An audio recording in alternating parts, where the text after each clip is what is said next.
Hello everyone, welcome back to my channel. You are watching watch alone.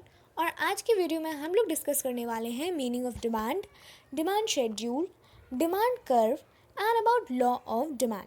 तो सबसे पहले हम शुरुआत करते हैं डिमांड की मीनिंग से। What is demand? The term demand does not refers to the requirement और necessity. A requirement for a commodity becomes demand when it is connected to buy such commodity and at the same time we have willingness to buy it. किसी भी goods या commodity की requirement या फिर necessity को हम demand नहीं कह सकते। किसी भी गुड्स या कमोडिटी की रिक्वायरमेंट या नेसेसिटी डिमांड तब कहलाती है जब हमें उस गुड्स की सबसे ज़्यादा ज़रूरत है, जिस समय पे उस समय पे हम उस गुड्स को ख़रीदने के लिए तैयार हों और उसके लिए पे करने के लिए रेडी हों। उस कंडीशन में हम उसे डिमांड कहेंगे।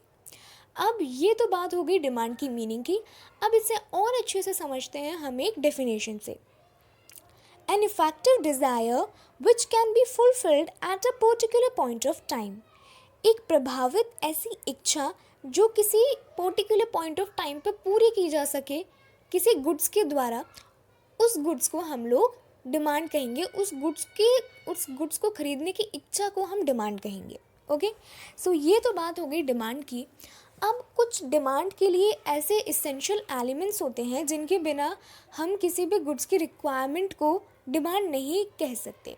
तो अब बात करते हैं कुछ ऐसे ही इसेंशियल एलिमेंट्स के बारे में। तो इसेंशियल एलिमेंट्स में हमारा पहला एलिमेंट्स होता है डिमांड का रिक्वायरमेंट और डिज़ायर फॉर अ कमोडिटी। सबसे पहले हमें उस गुड्स या कमोडिटी को खरीदने की इच्छा होनी चाहिए। Okay, second point, ability to buy the production. हमारे अंदर इतनी क्षमता होनी चाहिए कि हम उस प्रोडक्शन को, उस कमोडिटी को बाय कर सकें, परचेज कर सकें। ओके, थर्ड पॉइंट आता है विलिंगनेस टू पे the amount for the commodity. हमारे अंदर खुद से इच्छा होनी चाहिए कि हम उस गुड्स की जितने का भी वो है, जितने भी उसकी अमाउंट है, जितने भी उसकी प्राइस है, उसको हम पे कर सकें। फोर्थ पॉइंट आता है एट अ गिवन प्राइस। जिस प्राइस पे वो गुड्स हमें मिल रहा है, उस प्राइस पे हम उस कमोडिटी को खरीद सकें। अब आता है हमारा फिफ्थ और last point, in a fixed time period. Fixed time period से हमारा यहाँ मतलब है कि हम उस कमोडिटी को उस समय में ख़रीदें जब हमें उसकी सबसे ज़्यादा रिक्वायरमेंट है, या उस समय में ख़रीदें जब हमें उसकी सबसे ज़्यादा ज़रूरत है। ठीक है, सो यहाँ हमारी सारी इसेंशियल एलिमेंट्स ऑफ डिमांड हो जाते हैं कंप्लीट। अब हम बात करेंगे डिमांड शेड्यूल के बारे में। Demand schedule is a tabular statement which shows the different quantities of a commodity which are demanded at different levels of price as an particular period of time. In fact, it shows a relationship between the price of a particular commodity and its quantity which are demanded. It means कि demand schedule एक tabular statement होता है, जैसा कि आप अभी अपने screen पे देख सकते हो। डिमांड शेड्यूल एक टैबुलर स्टेटमेंट है जिसमें डिफरेंट क्वांटिटीज़ शो की जाती हैं उनकी क्या डिमांड हो रही है डिफरेंट लेवल्स ऑफ प्राइजेस पे। ठीक है, आप अपनी स्क्रीन पे देख सकते हैं कि जैसे जैसे किसी भी कमोडिटी की प्राइस कम होती जाती है, उसकी जो डिमांड की क्वांटिटी है वो अपने आप बढ़ती जाती है। सो यही चीज़ हमें डिमांड शेड्यूल में देखने के लिए मिलती है टैबुलर फॉर्म में। ठीक है, इनफैक्ट ये रिलेशनशिप भी शो करता है between the price of a particular commodity and its quantity which are demanded. अब हम बात करेंगे डिमांड कर्व के बारे में।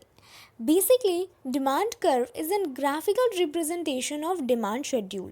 It represents the locus of all the points showing different quantities of a commodity which an consumer willingness to buy at different level of prices at a particular period of time, assuming that there is no change in other factors. Basically demand curve सिर्फ और सिर्फ एक graphical representation होता है demand schedule का। यानी कि demand schedule में हमने जो पढ़ा था, relationship between the price of a commodity and the quantity demanded of commodity, जो हमने टैबुलर फॉर्म में रिप्रेजेंट किया था, डिमांड कर्व के अंदर हमें उसे ग्राफिकल फॉर्म में रिप्रेजेंट करना होता है। बेसिकली डिमांड कर्व रिप्रेजेंट करता है locus of all the points showing different quantities of a commodity which an consumer willingness to buy different level of prices at a particular period of time. इसका मतलब होता है कि demand curve जो है ना, वो बेसिकली लोकस पॉइंट शो करता है। लोकस का मतलब होता है ठिकाना। लोकस को हम लोग लोकस की मीनिंग ले सकते हैं हम लोग ठिकाना। इसका मतलब होता है कि डिमांड कर्व एक ऐसे पॉइंट को शो करता है जहाँ पर एक पर्टिकुलर पीरियड ऑफ टाइम में प्राइस की चेंजेस होने के साथ कंज्यूमर अपनी क्वांटिटी जो वो डिमांड कर रहा है उसको चेंज कर देता है। तो लोकस पॉइंट हमें ये शो करता है कि प्राइस कितनी कम या ज़्यादा होने से कंज्यूमर की जो इच्छा है क्वांटिटी को ख़रीदने की, वो क्वांटिटी वो या तो बढ़ाएगा या कितनी घटाएगा, ये वो लोकस पॉइंट शो करता है। अगर मैं आपको एक एग्जांपल से समझाने की कोशिश करूँ तो हम एक एग्जांपल ले सकते हैं कि मान लीजिए एक कमोडिटी की प्राइस 5 रुपये है। तो जब उस कमोडिटी की प्राइस 5 रुपये है तो तब मैं उसकी 1 यूनिट को परचेज़ कर रही हूँ।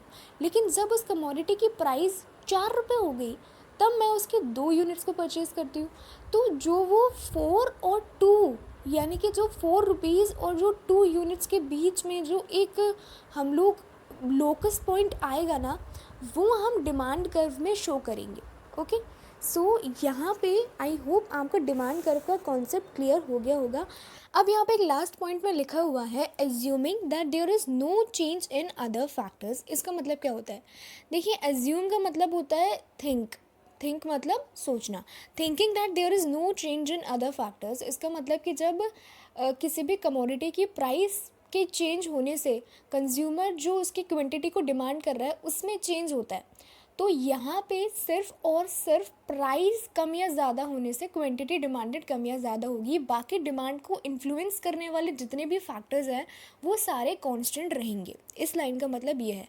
अब कई सारे स्टूडेंट्स को हो सकता है शायद ये नहीं पता हो कि डिमांड के ऐसे कौन कौन से फैक्टर्स होते हैं जो डिमांड को इन्फ्लुएंस करते हैं, तो वो मैं आपकी जनरल नॉलेज के लिए बता देती हूँ।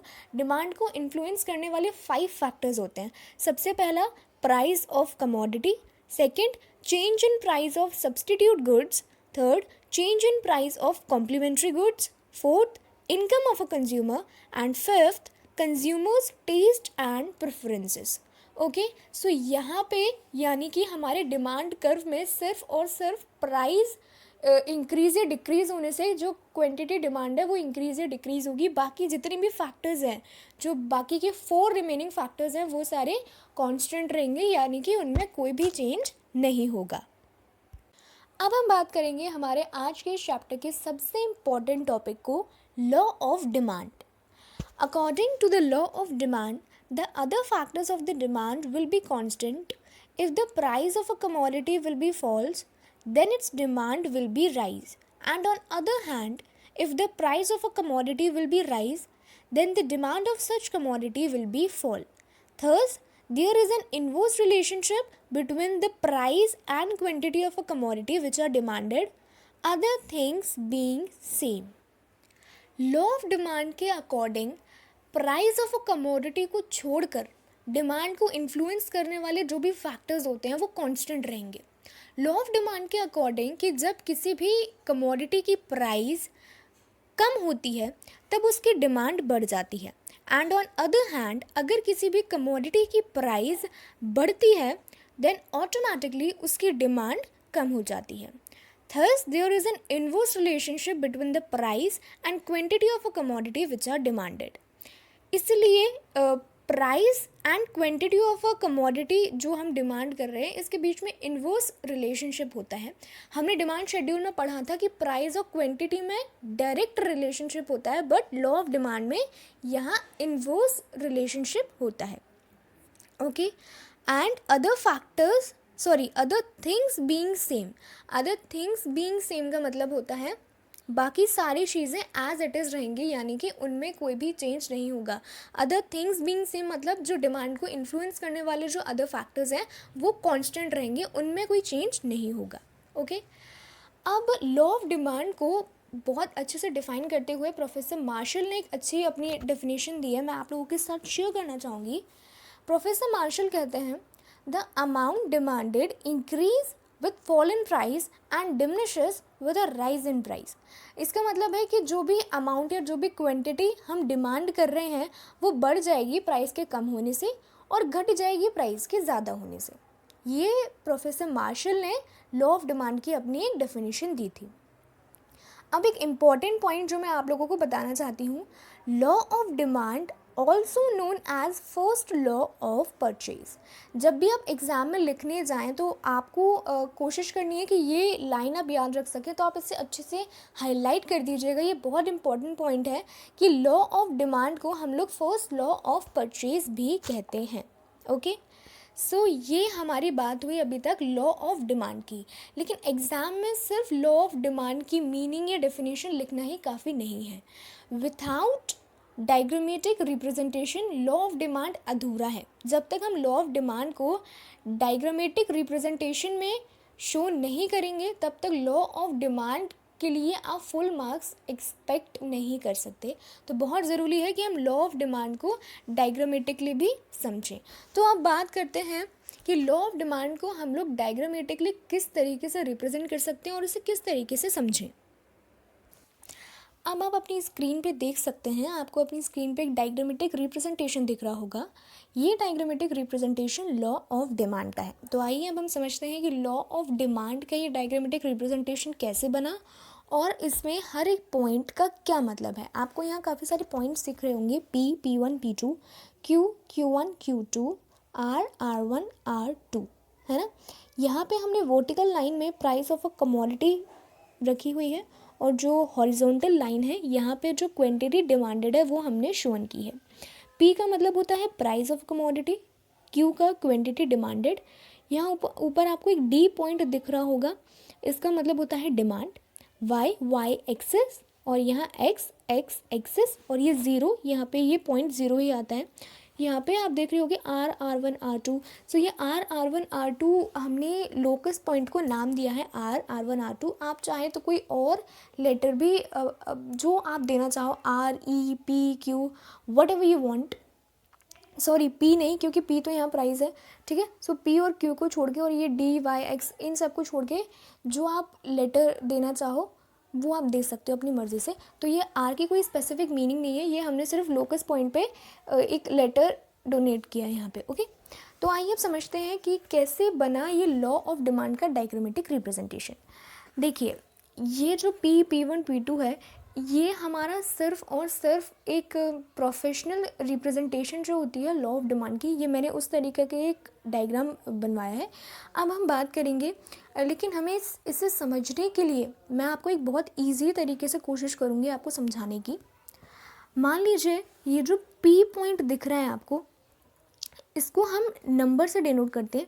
P को ले लेते हैं हम 3, P1 को ले लेते हैं 2 एंड P2 को ले लेते हैं हम 1। ये प्राइस है एक कमोडिटी की, 3 रुपये, 2 रुपये और 1 रुपये। और Q को हम लोग मान लेते हैं 1, Q1 को मान लेते हैं 2 एंड Q2 को मान लेते हैं हम 3। यानी कि क्वांटिटी है 1 यूनिट, 2 यूनिट एंड 3 यूनिट। जब हमारी जो प्राइस थी क्वांटिटी की वो P थी, यानी कि जब वो 3 रुपये थी, तब मैं उसकी 1 यूनिट खरीद रही थी, यानी कि Q, यानी कि 1 यूनिट खरीद रही थी। जब उसकी प्राइस कम हुई, यानी कि जब 2 रुपये हुई, P1 हुई, तब मैं उसकी 2 यूनिट्स खरीदने लग गई। यानी कि प्राइस कम होने से मेरी जो डिमांड है क्वांटिटी की वो बढ़ गई। अब उसी तरीके से हम एक अलग वे में बात करते हैं। जब प्राइस हमारी P2 थी, यानी कि जब प्राइस हमारी 1 रुपये थी, तो मैं उसकी 3 यूनिट खरीद रही थी, यानी कि Q2। लेकिन जब उसकी प्राइस बढ़ गई, P1 हो गई, 1 रुपये से 2 रुपये हो गई, तब मेरी जो डिमांड है वो मैंने कम कर दी, यानी कि मैं 3 यूनिट से 2 यूनिट खरीदने लग गई। ये वही है जो हमने लॉ ऑफ डिमांड में बात की थी, उसकी मीनिंग में इनवर्स रिलेशनशिप। जब प्राइस कम होगी तो डिमांड बढ़ जाएगी, लेकिन जब प्राइस ज़्यादा होगी तो डिमांड कम हो जाएगी। ये सब जो मैंने आपको अभी समझाया, यही हम लिखेंगे डायग्रामेटिक रिप्रेजेंटेशन देने के बाद। आप अपनी स्क्रीन पे देख सकते हो, पूरा थ्योरेटिकल मैंने आपको अवेलेबल करवाया है डायग्रामेटिक रिप्रेजेंटेशन का meaning. Here the price does down OP to OP1, then the demand of the quantity from OQ to OQ1 gonna increase. If the price goes up, then from OP2 to OP1 then its demand will be decreased from OQ2 to OQ1. Thus, the demand curve sloping downward to the right and shows an inverse relationship between price and commodity. ये इसके देखिए law of demand में inverse relationship होता है, इस वजह से ये जो है डिमांड कर्व जो है वो स्लोपिंग डाउनवर्ड होता है, यानी कि आप देख रहे हो उसके ये डाउनवर्ड जा रहा है, नीचे की तरफ जा रहा है, इसलिए ये स्लोपिंग डाउनवर्ड होता है. ओके, आई होप कि आज की वीडियो में पढ़ाया गया हर एक टॉपिक का कॉन्सेप्ट आपका क्लियर हो गया होगा. अगर आपको पूरा चैप्टर अच्छे से समझ में आ गया हो, इस पूरे चैप्टर में मैंने जो भी टॉपिक्स इंक्लूड करके समझाए अगर वो अच्छे से समझ में आ गए हो, तो प्लीज़ चैनल को लाइक शेयर और सब्सक्राइब करना बिल्कुल मत भूलिएगा.